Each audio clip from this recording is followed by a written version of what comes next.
Hey everybody, welcome back to the channel. Here we are, last race of the road race of the year, Chesapeake Crit for me. Go. Turned into cross season. So here we go. Let's see how we work. I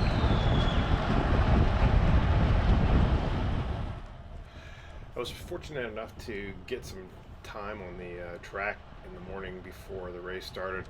Cat 5 was the first one up that day.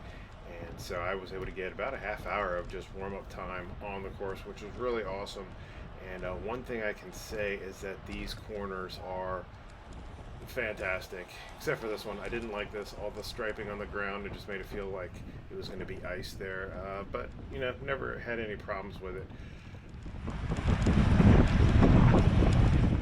Was able to hold probably 25 to 30 mile an hour while pedaling in these turns without having to worry about a pedal strike, which if you've ever seen it happen can cause the back end of the bike to just jump around, cause some accidents. So it was really flat, it was not windy, the temperature was ideal, and it just made for a great race day. So for this Cat 5 race, there were no teammates out on the field. Everybody was just racing for themselves, but it doesn't eliminate the need to have good communications. The rider ahead of me is getting ready to make an abrupt change that he didn't forecast. Go ahead and watch this. What? Okay. So don't get me wrong, I'm not under the delusion that we have to tell everybody else in the pack what we're going to do. But if you're going to make an adjustment like that that's pretty abrupt and your intention is to not cause a massive pileup, it's probably a good idea to take a look over your shoulder, not make drastic movements, or at least give a verbal warning before you do. I had an opportunity to engage in some psychological warfare that I didn't do, but I could have. In a moment, Charles is going to ask me what the time is, and I tell him it was 18, but he heard that we'd only been riding for 12, and so I had to clarify. But he later told me that if it was still 12, that would have messed with his head big time, and that's something that can happen out there. They'll tell you the wrong lap, they'll tell you the wrong time, just to get in your head and try to make the race mentally harder for you. 1853. Huh? 18. Yeah. Alright, in the rear view camera, the red helmet, you see Ken coming around. He's making a break for it, and this is one of the earlier ones where he really tries to push it out there. A couple of us jump out there on there. You see Charles come up and up here next, and I give chase. Some of the other ones give chase. We didn't quite want to let him get away, but he'd done a couple of little sprints like this, but we've been able to pull him back so far, so we weren't too concerned. And to be honest, I think he kind of set us up for what happened later down the road, which go on him. Alright, Kim starts putting on power again here.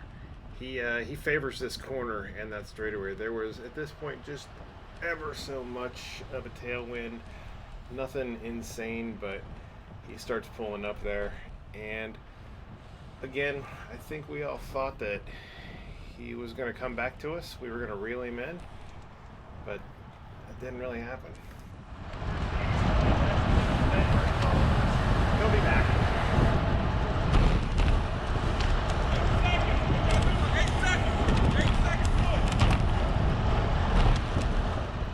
Alright, at this point he has 8 seconds, Ken does, on the pack, and we are still thinking that he's not going to last out there on his own.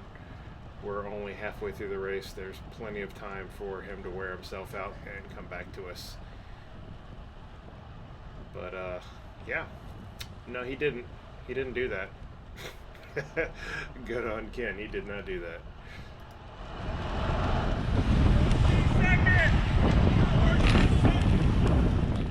So now he has increased his lead on the group from 8 seconds to 14 seconds. Still pushing. He's going to increase that lead. Wait for a couple more laps down the road. You're going to hear the next number, and it's going to be impressive. It's going to be impressive.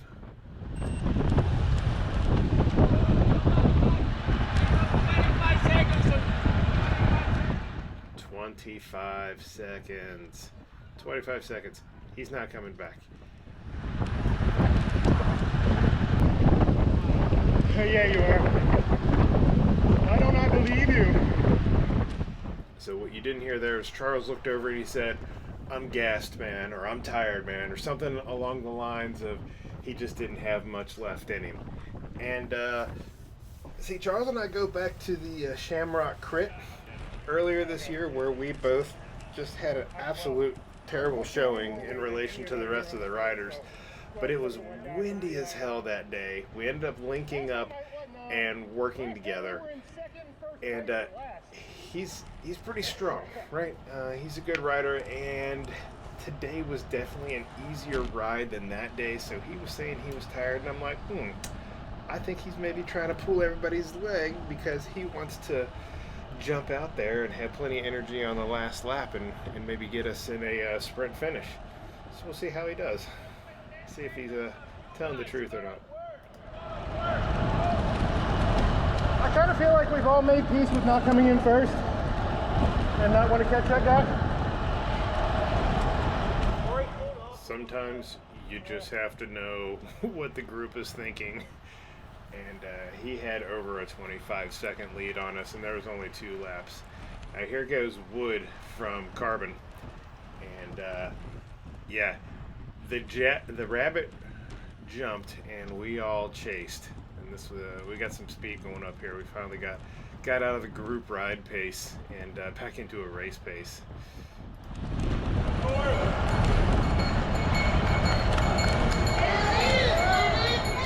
And here we are, the bells are ringing, final lap.